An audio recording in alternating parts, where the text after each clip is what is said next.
Hello, guys, and welcome to this episode of the Closers Podcast. I'm your host, Mark Alvarado. Joined with me today is my co-host, Quinn Kalani. How are you doing? I'm doing solid, Marco. How about yourself? Pretty good, man. I'm really excited about our guest today. But before we get to him, I just got to say, please follow us on Instagram at the Closers Podcast, on Facebook at Closers Podcast, and subscribe to our YouTube channel.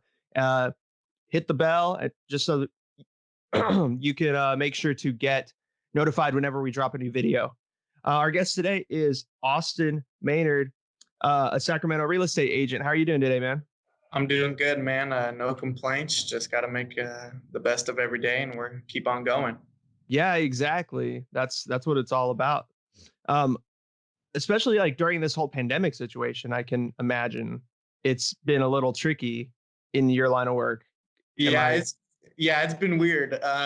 Because our whole industry is like meeting people, showing houses, open houses. It's a person to person, business. Yeah. We had to change what we do a little bit, and a lot of people aren't working, and a lot of people are. So we're not really talking to a lot of people face to face. Everywhere we go, there's a mask on our face, gloves on our hands when we show a house. Yeah. I'm just thankful that we're still able to work and we can make some adjustments to make it happen. Yeah. Makes sense.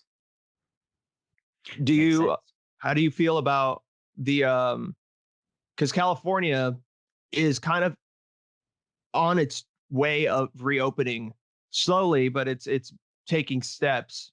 Yeah. How do you feel about that? Do you think it's a little too soon, or do you think it's like it makes sense to kind of just try to? I personally think it makes sense, just because I think the goal of going into quarantine or the shelter in place was to flatten the curve. Right. And we flattened it. It's done, So now the longer we do it, I think it's hurting us more financially than it is with the virus. Because if you look at the virus, the death rate is less than 1% and less than 1% by a lot.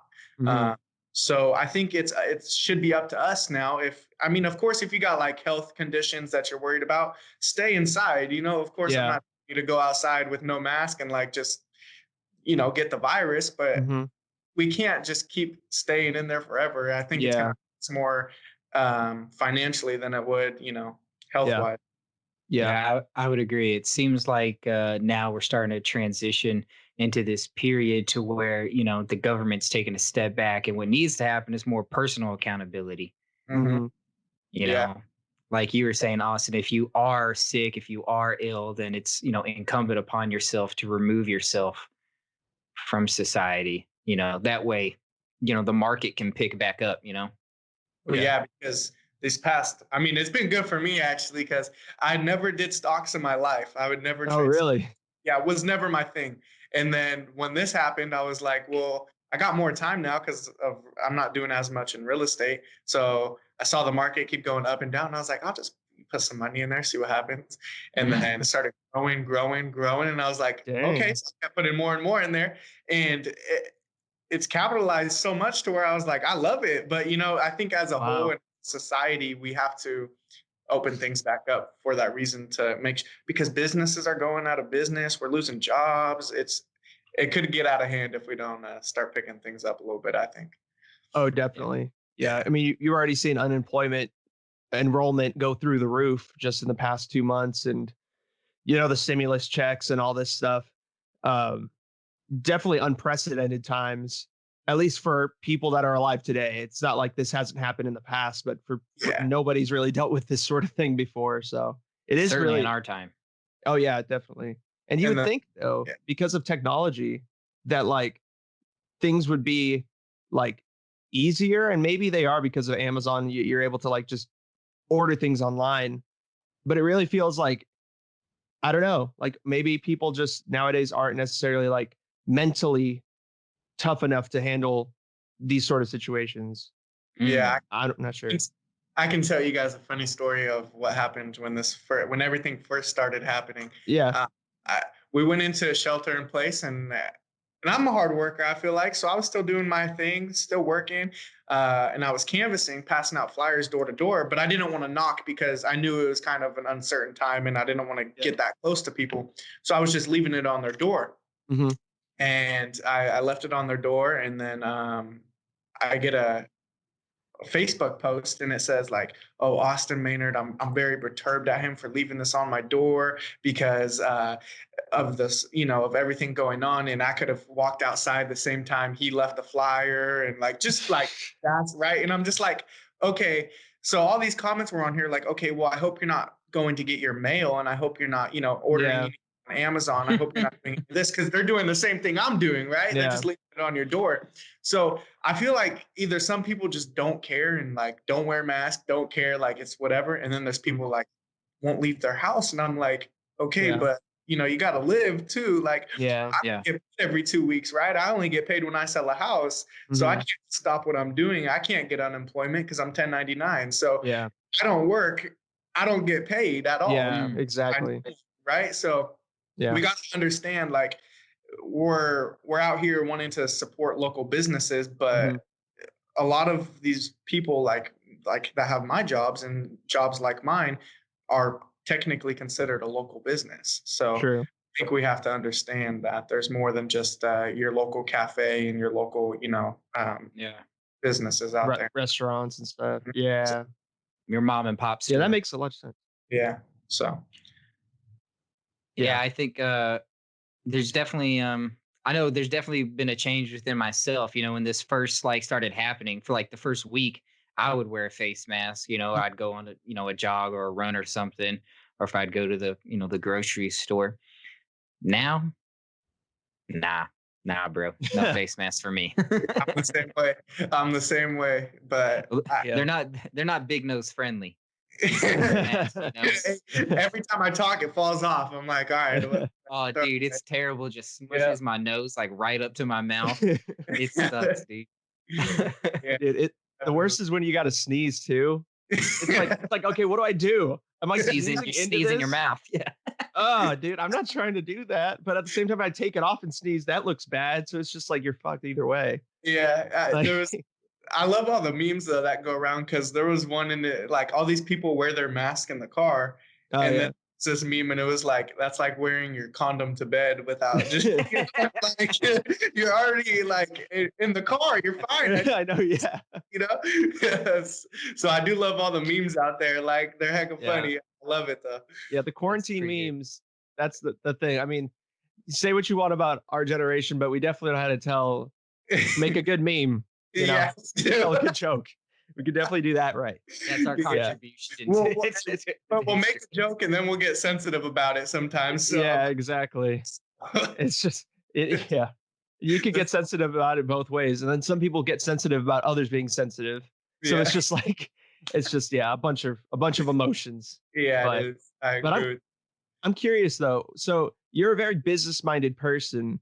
You like you said, you are into stocks now and you do real estate. You're a real estate agent. So where did that begin for you? Where did that kind of business mentality come from? I think I truly believe like your habits are built within the like first 10 years you were born, around there. So growing up, like if I wanted something, I had to get the money to do it. Right. So I was out like selling stuff at school, like baseball cards, like packs of 20 for $1, stuff like that. And my cousin was there with me. We would do it together. So it was like we were both business like-minded people. But growing up, if we wanted, food after school or something, it was like, all right, well, you better find the buck to do it. So it was, selling Hot Wheels, baseball cards, lemonade stands. And then still growing up, it's still like that. It's like, all right, if you want something, you gotta earn it. Because growing up, nothing was a handout, and it's still that's how I think it should be. Is I think you should have to work for what you want, and what to do that you have to work hard. So I think it's something that everyone should realize and understand, and I think it's a good quality to have.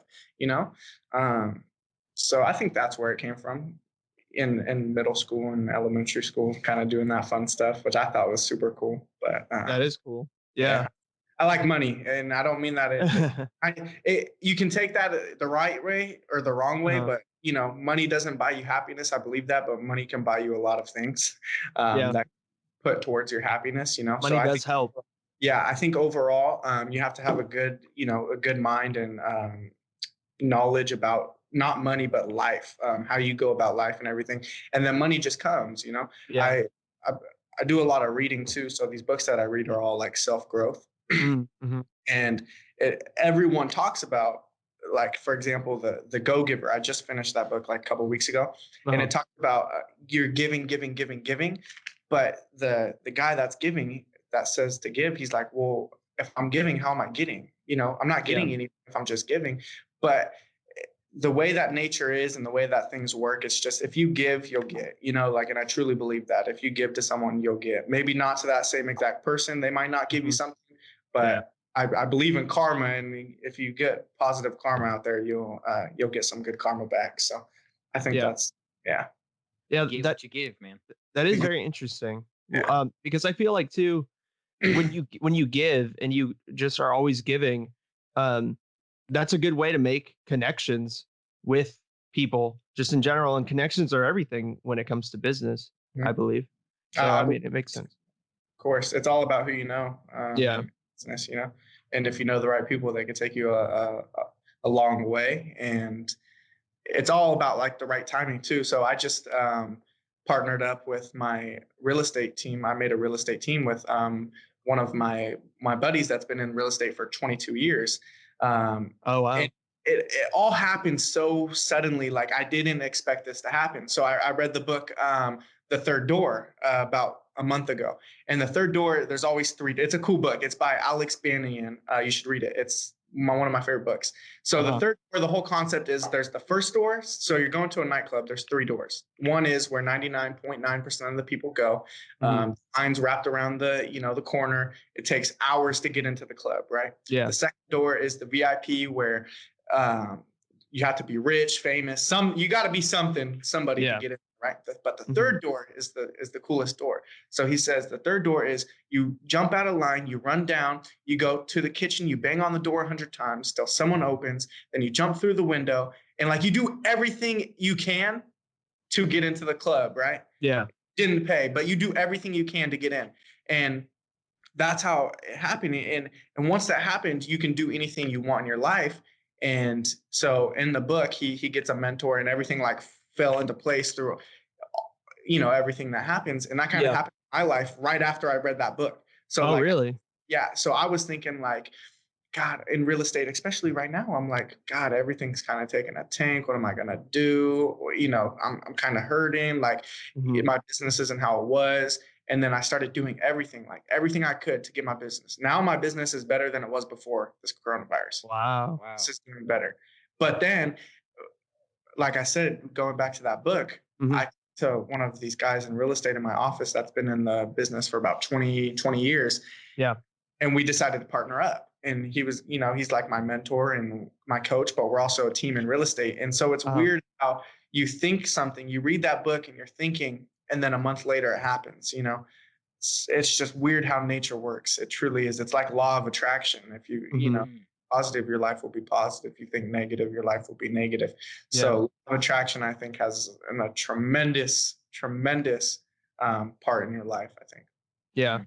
It seems like you've kind of manifested your own reality. You know what I'm saying? It seems like you've been hustling from an early age. You've been grinding and working hard, and that's manifested into the achievements and success you're having today. Yeah, agreed. It takes a lot of, because with anybody, if you look at how successful they are, unless they, were given money from their mom and dad or whatever, but any self-made millionaire, for Yeah. 3 quarters of their life, they were hustling and they didn't have millions of dollars. They were working in a basement. That's how Google, Amazon, all these companies started, was from the bottom. But it takes all those bumps in the road and all those journeys you got to overcome to make those millions. But people just see the millions, but that's not what it's about, Mm. about the journey, They not the destination. they don't see Yeah. the hard work. Exactly. They don't see the 20-hour work days, 7 days a week. They don't see, people telling them no thousands of times a day. They don't Yeah. see all that. They just see Amazon's the number one company in the world, or whatever it is. Mhm. Yeah. So, Mm. What? What sort of hurdles have you had to overcome? You just referenced, hearing no a thousands of times.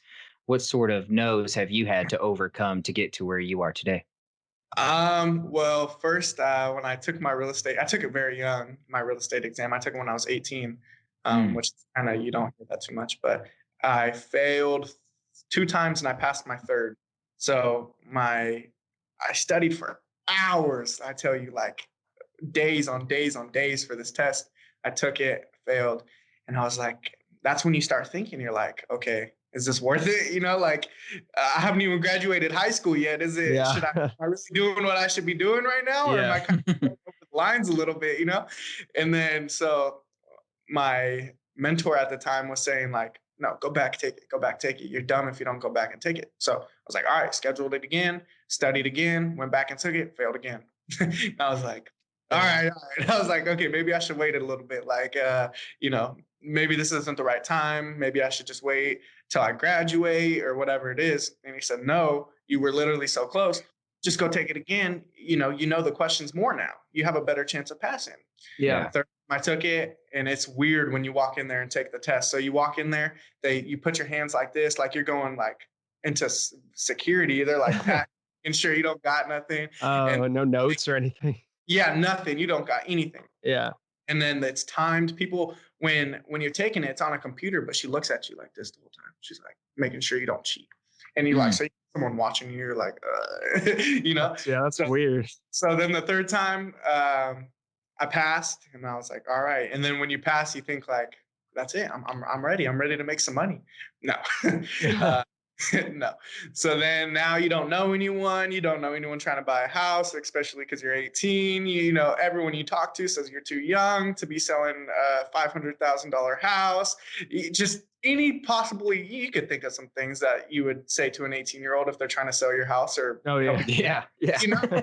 So there was a lot of stuff I went through, like everything you could think of that I went through that is just like, no, no, no, no. And then you get one yes, that's all you need. Right. So that's kind of my slogan now is all you need is one. All you need is one yes. Every no is one step closer to a yes. So, That is true. Yeah. yeah. I know that it takes a support system to help you through those times where you get told no, no, no, no, no. Could you talk to us a little bit about like how you've met? Because you've been talking about your mentors and stuff, and they've definitely been part of your support system, I can imagine. How did you meet them? So my first mentor, they actually, when you join the company I'm with, Lion Real Estate, they make you go into that mentor class. So it's a class 3 times a week for an hour, and he talks to you about real estate for an hour. And so in order to work there, I had to do that. It wasn't a choice. Oh, okay. It wasn't a choice. Yeah. So I did that, and I'm super glad I did. I learned so much from it.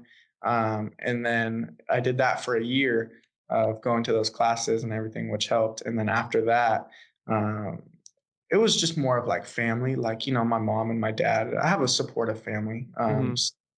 They helped me, were super proud of me and kept me going because it wasn't more of them like saying supportive words, which they would, but it was more of like, I can't let them down. Like I know that in 10 years, I want to be able to provide and buy my mom a house or take my dad on a vacation or like something like that to where it's like, you took care of me. Now it's my turn to take care of you. So having that motivation in my head was the only support I needed to keep going because not only, and there's this saying, it's like, not only do I do it for them, like, to support them and everything, but over anything and over any of that, you should be doing it for yourself, right? So if you don't love yourself enough to be successful, you can't love your mom and dad enough to be successful because no matter how much we want to deny it, we love ourselves the most out of anyone, right? No matter if you want to deny that or not, we're selfish.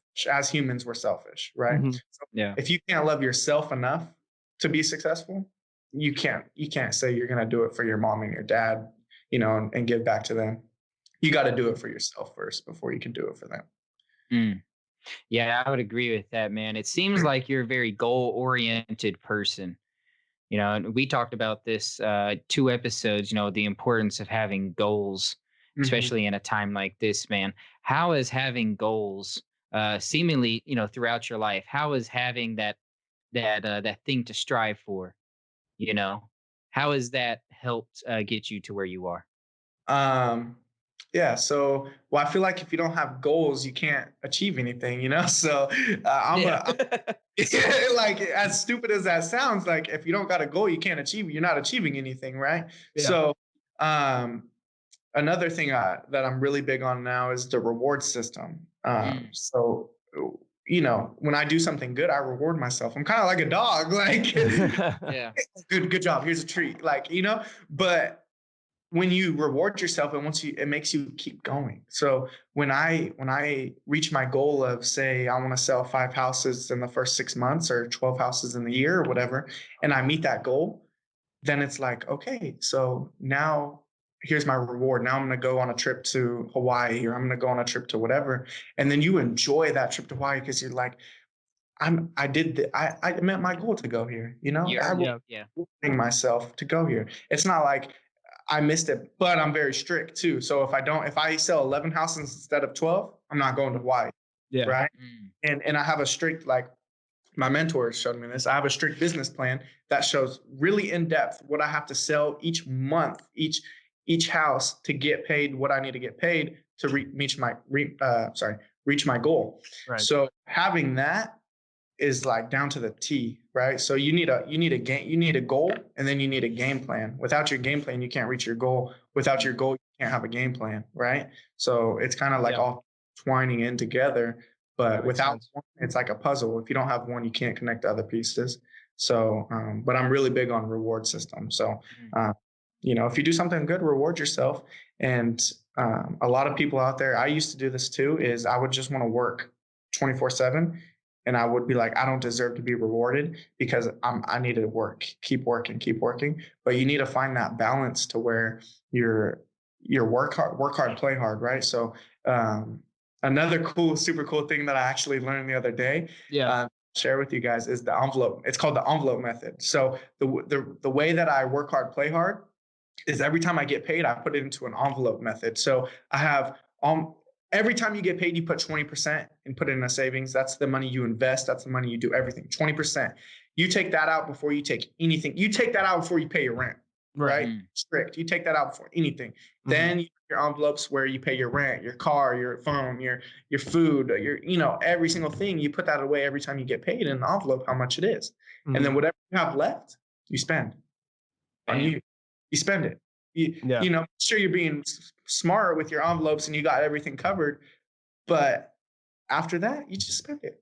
Go buy a new suit, or go buy a new pair of shoes, or put it in a travel envelope. So at the end of the year, you can spend it and go on a trip, because that's rewarding yourself to want to keep going and make more money and push. And, so I think that's what I just started doing it, and I'm in love with it. But I think that's cool. Yeah. That's really cool. Sorry, Quinn, to step on you real quick, but I just wanted to say, like, I think humans in general, just like how we are selfish, just inherently, I think we also desire structure.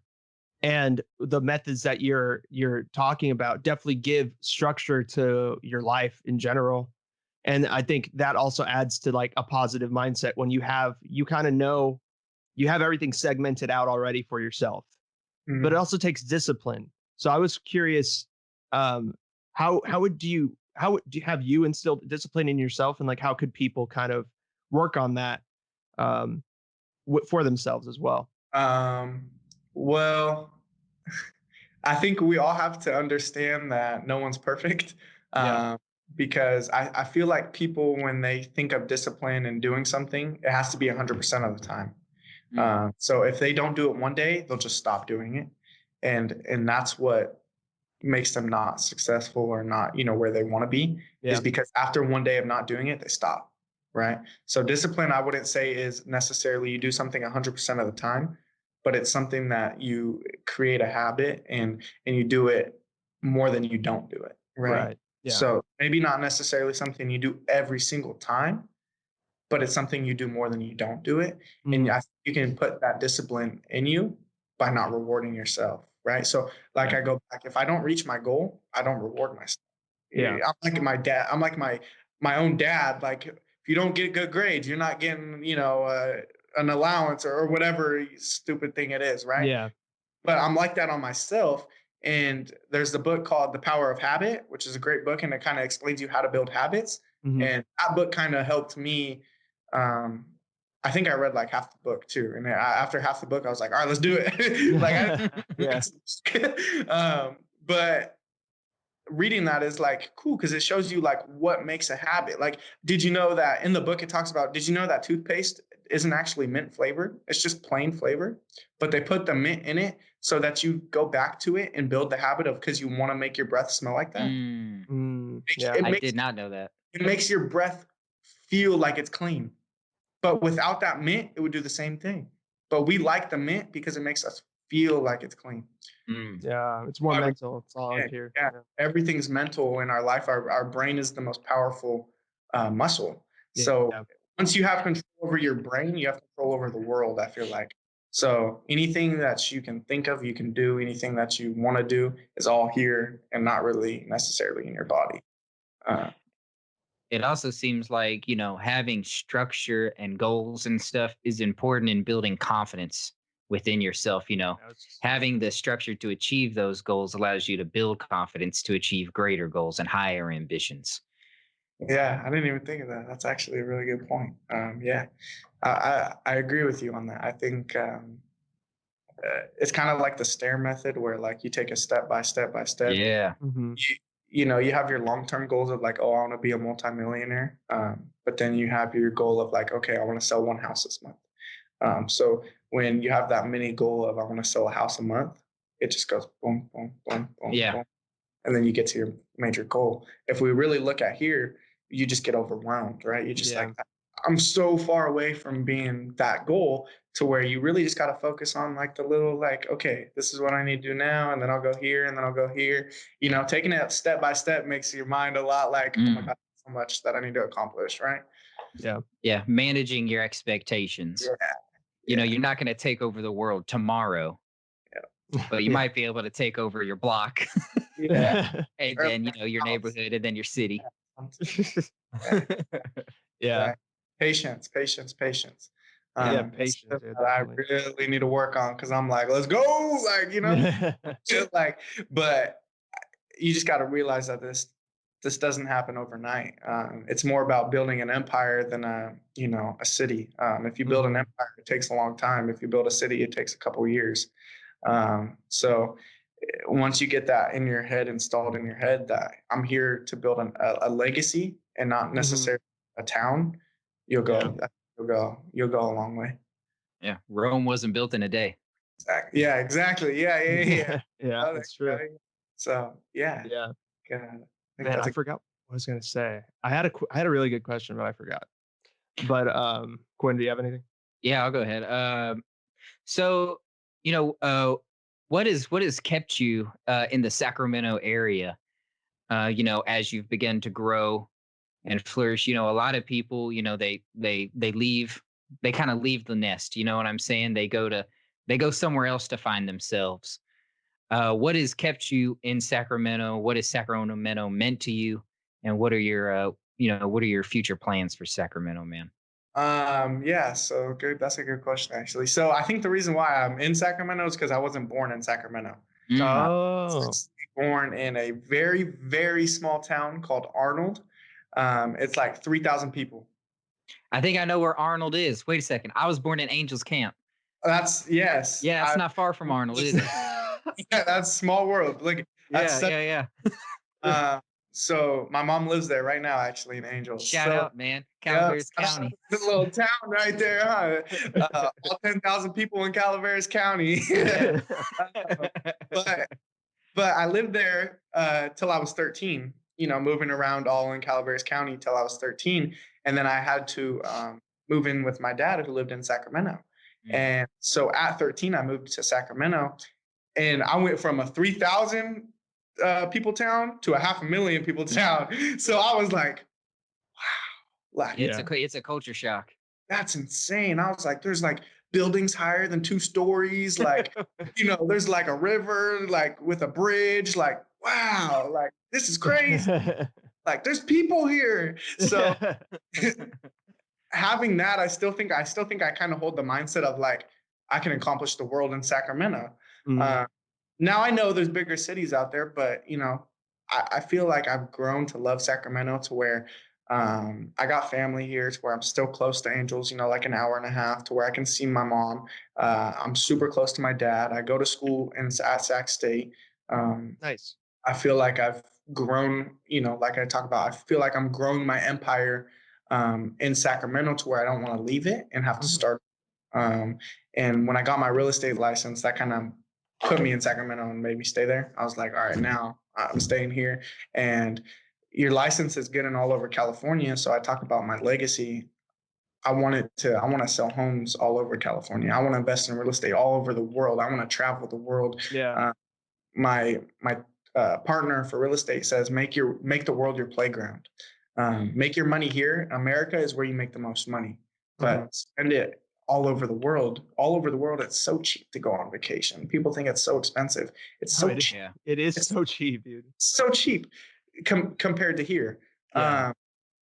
But make the world your playground and all that. So I think I just love Sacramento. I've gotten to love it, and my plans here are to um, be the number one agent in Sacramento and build my team that we have now to be a legacy all over California. And I think I'll stay here the rest of my life. I do. Mm. That's really cool. And I think also me and Quinn have talked about this on previous podcasts, but I'm curious your thoughts of Sacramento as like fertile ground for California because it's getting so expensive everywhere else in the state. I mean, it's getting more expensive here too to live, but like I think there's a lot of people in the early 2000s that moved from the Bay Area to Sacramento, and with the new stadium being built for the MLS team that we're getting, like Sacramento is getting more and more like noticed in across the country, really. Do you think is that also part of the reason why you're considering just like staying here and why you see it as a good opportunity?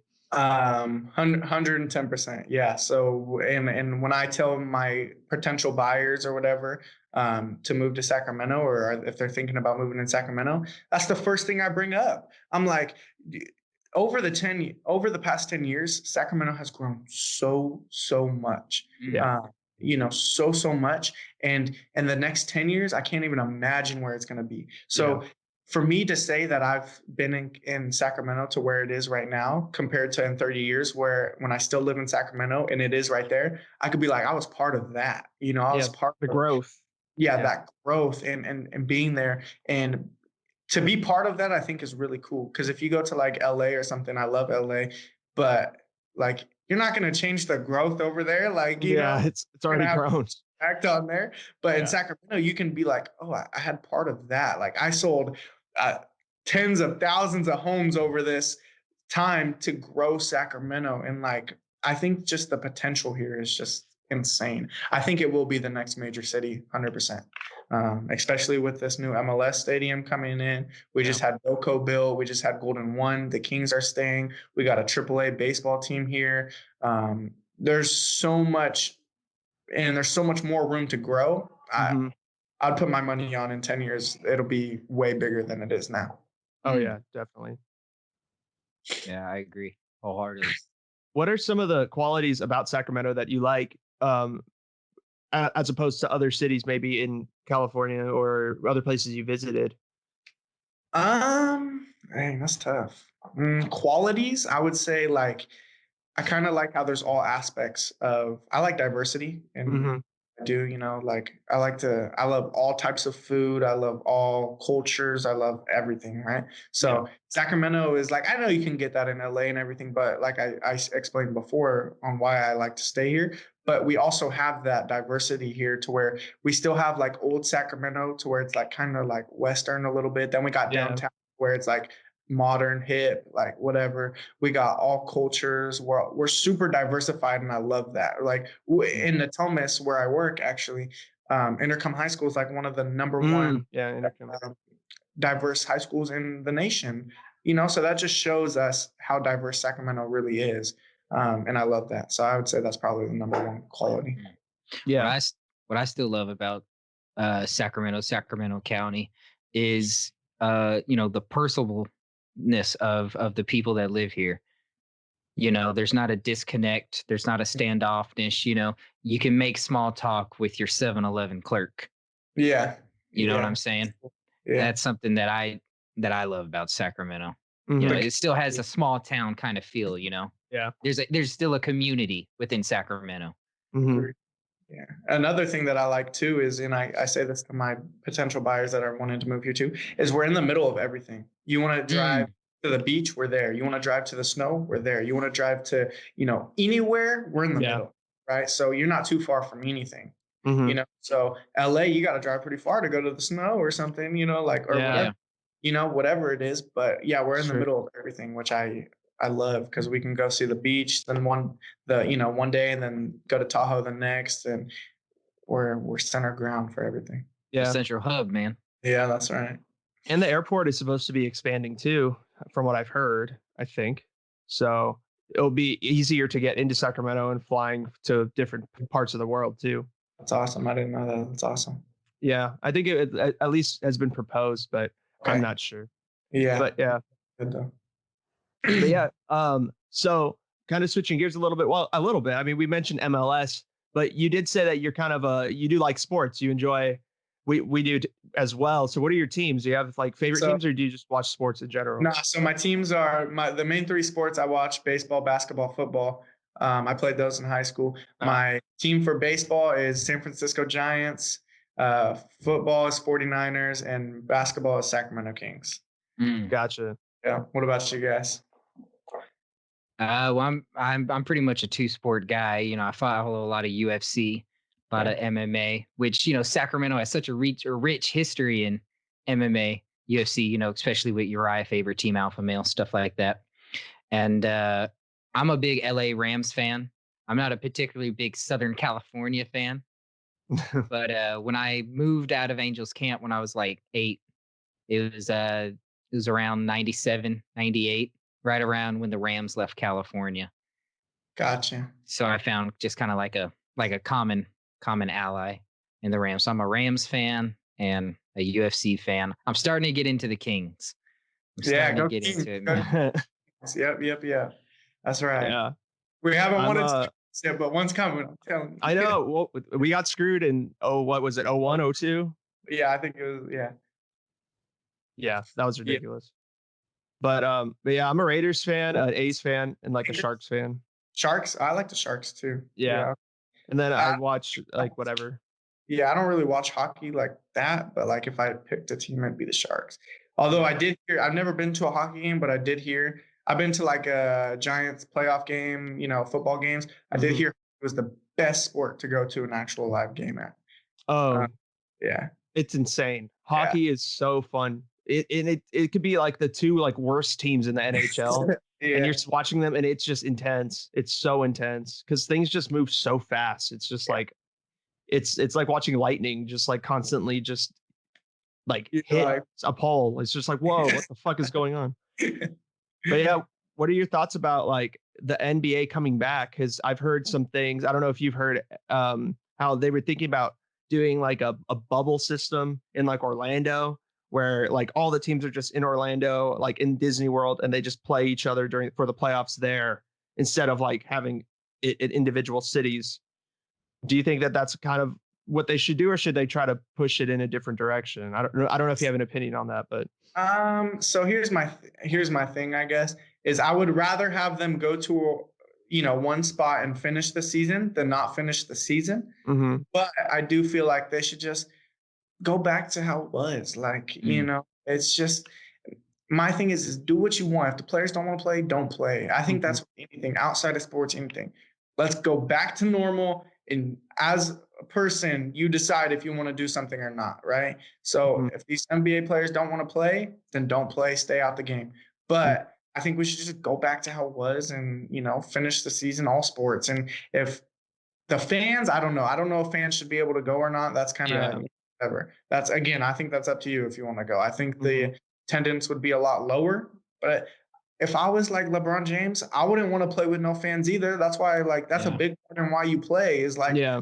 the community that you have with you and play for is a lot of the reason why you play, right? So Mhm. I agree with him saying I don't want to play without any fans. Yeah. Yeah, I think I'm a no-go on the Orlando bubble, man. If it's not taking place in the city that the team represents, Mhm. I'm not really for it. We were talking about the economic side of things earlier, man.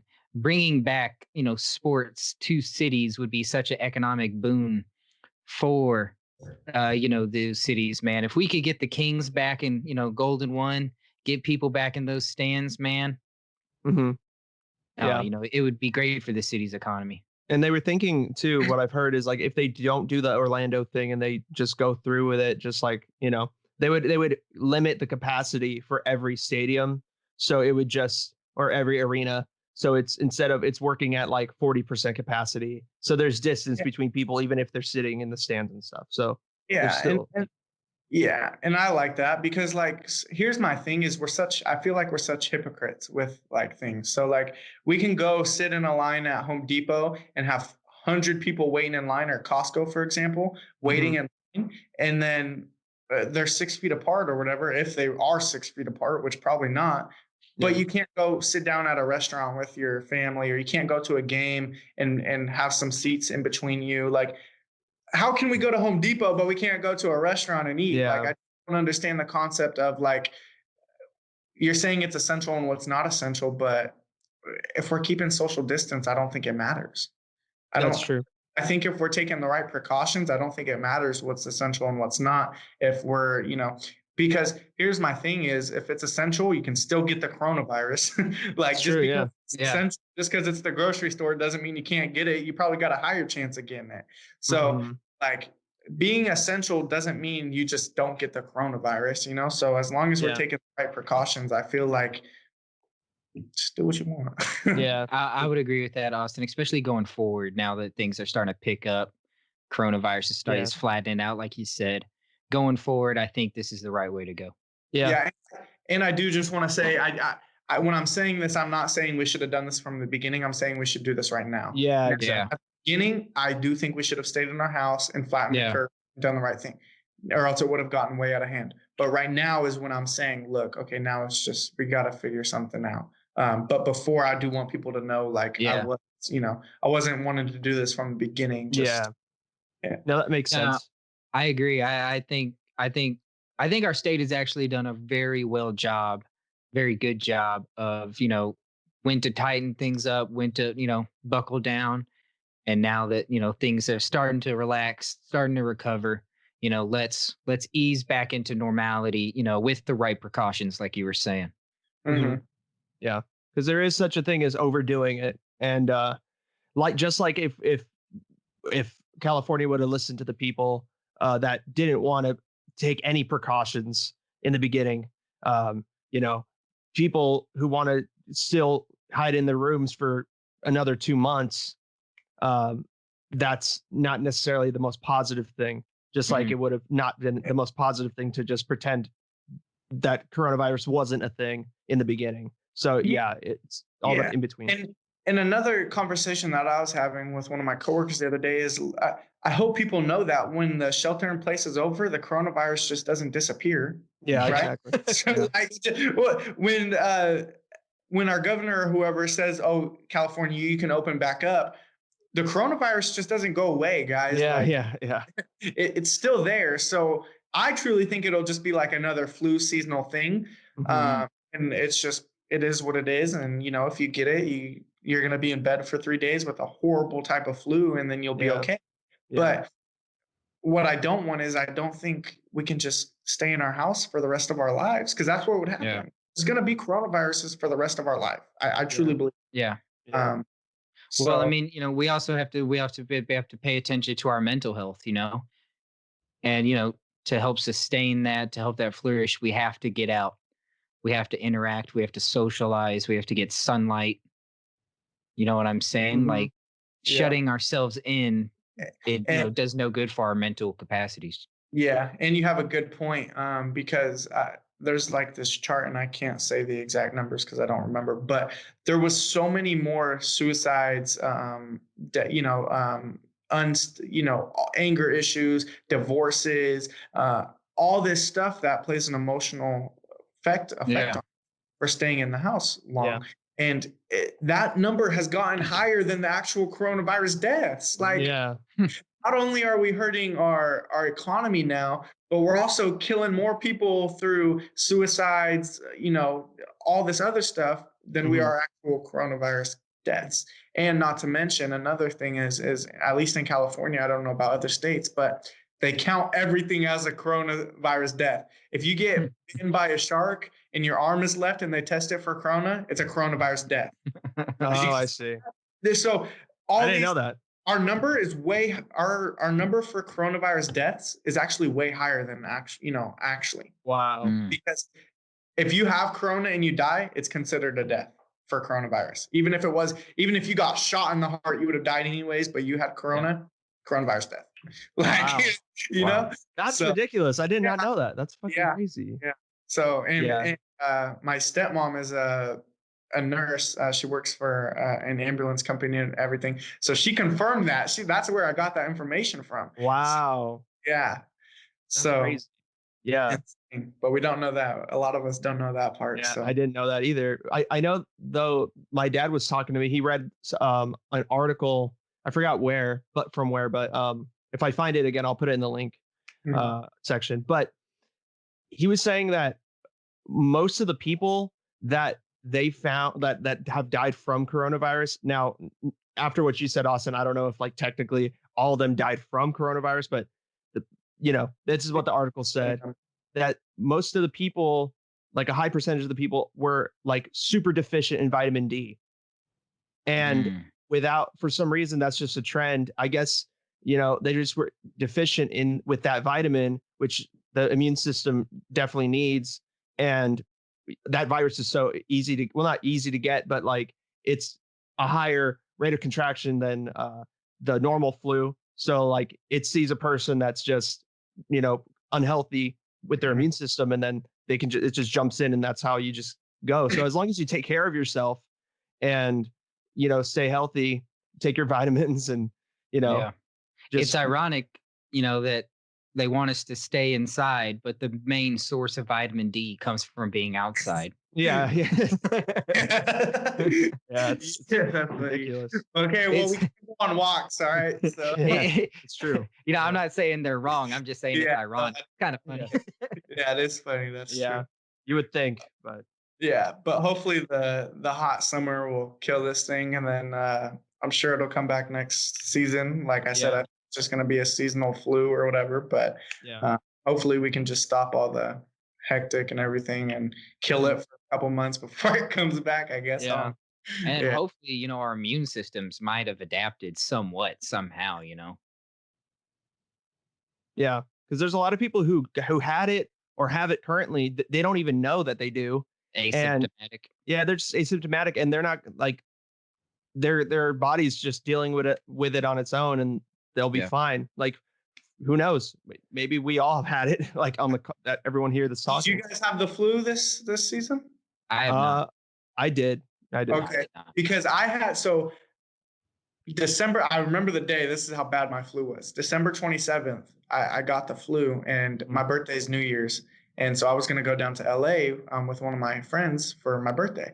And on December 27th, I woke up in the middle of the night. I had In-N-Out for dinner. I woke up in the middle of the night just throwing up. I'm talking couldn't stop 10 times, right? Like just going. And I laid in bed for 3 days, couldn't move, sweating, all these symptoms of the coronavirus, sweating, just fever, dry cough, everything I had, right? But I didn't know because it wasn't a big deal. But I went through that for about 3 days. And then after, it was weird. I started having I couldn't get a full breath. I was like, oh yeah, I couldn't get a full breath. And that's one of the symptoms, but I didn't know any of this yet.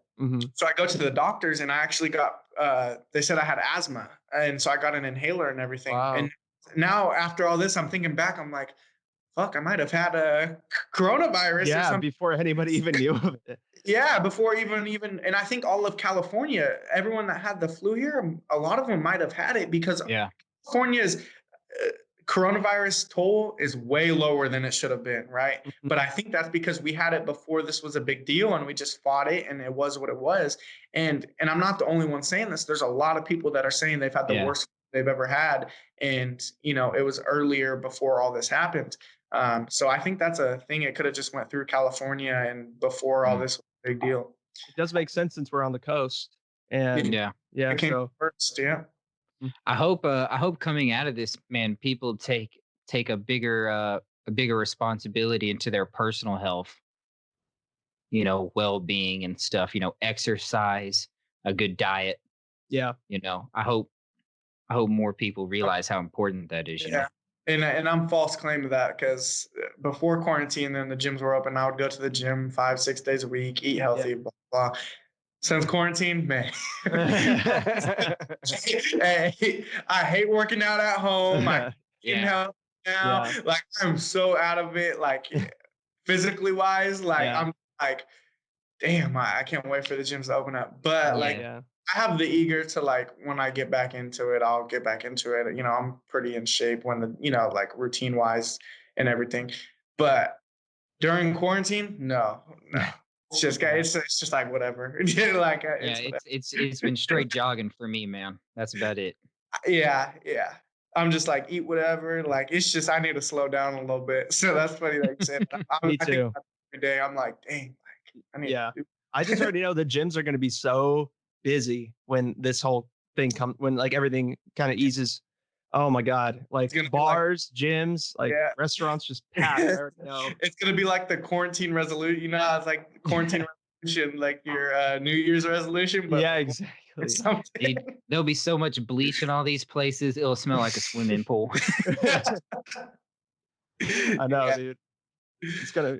Well, it looks like we're about at that time. So, Austin, is there anything else you want to say before we get on out?